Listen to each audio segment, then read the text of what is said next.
Tawagin mo na yung kapatid mo at maghahanda na tayo ng ating hapunan. Sige po, inay. Pupuntahan ko na po yung kapatid ko para maghapunan na tayo. Ang pinapatawag ka ng inay. Maghahapunan na daw tayo. Ano iniiyak-iyak mo dyan?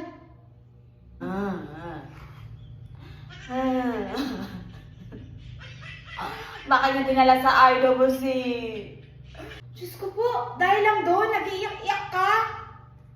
Masabihan niya ang inay, susumbong talaga kita. Inay, ayaw ko ng kapatid ko nag-iiyak po doon dahil sa tatay niya. Nandun sa IWC, Nay. Nag-iiyak siya dahil doon. Ayaw po kumain. Ano? Ayaw niya kumain?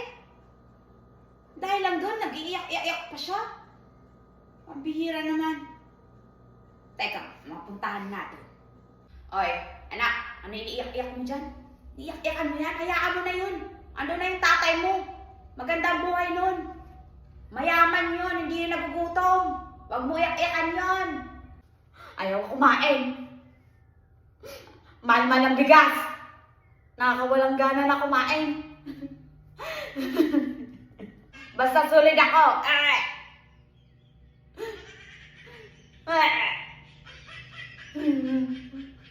Tigil-tigilan mo ako dyan sa kakamao-kamao mo yan, ha? Pag-amba-amba-amba mo, ha? Tatawagan ko si Pacman para isang suntok lang sa'yo, magising ka sa katotohanan. Huwag kang syunga! Huwag mong iyakan yun! Hindi mo naman kaano-ano yun! Mayaman yun! Hindi yun naghihirap. Ano ka ba? Hindi yun nagugutom. Magandang buhay nun doon. Iyak-iyak ka pa. Tara, magbihis ka. Baka saan po tayo pupunta, inay? Ano pong gagawin natin? Ang daming arte, inay. Iniiyakan yung politiko lang. Hindi niya naman yung kadugo. Iniiyakan. Magbihis ka. Aalis tayo. Pupunta tayo sa manghula. Papahulaan natin yung tatay mo. Mahiwagang pakit. Ano ang papahula nyo at bakit kayo naparito? Hey, madam.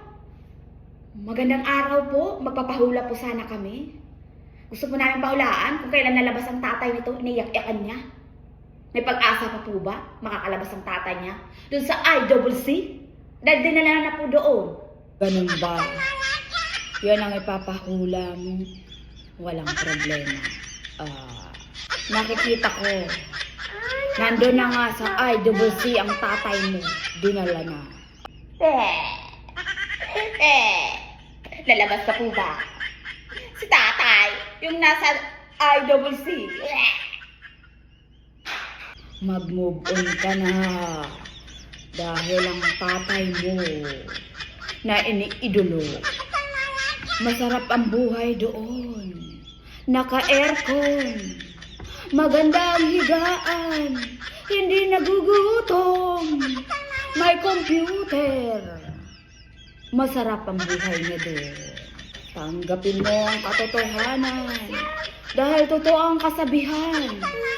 Kapag gumawa ka ng hindi maganda sa kapwa mo, triple ang balik sa'yo. Doon na siya. Aabutan ng Pasko. Dahil merry ang Christmas niya. New Year na New Year ang New Year niya. Dahil andun ang forever niya.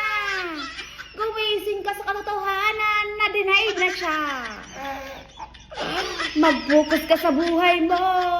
Huwag ka mag-focus sa mga buhay ng mga politiko. Mahalin mo ang bansa mo, hindi yung mga politiko. Hayaan mo ang tatay mo doon. Isipin mo, nagbabakasyon lang siya. Ang sarap ng buhay niya doon. Isipin mo yung mga pamilyang nawalan na mahal sa buhay. Yung mga batang lalaki walang ama. Isipin mo, hindi niya kinikilala ang Panginoon. Kaya tumigil ka na sa kakaiyak mo. Mag-move on ka na. Dahil nandun ang forever niya. Happy siya doon. Makipag-video call ka na lang sa tatay mo. Baka sakali, tumigil lang yung mga luha. Huwag mong iyakan ang tatay mo. Mas iyakan at kahabagan mo yung mga pamilyang nawala ng mahal sa buhay. Move on, ubod.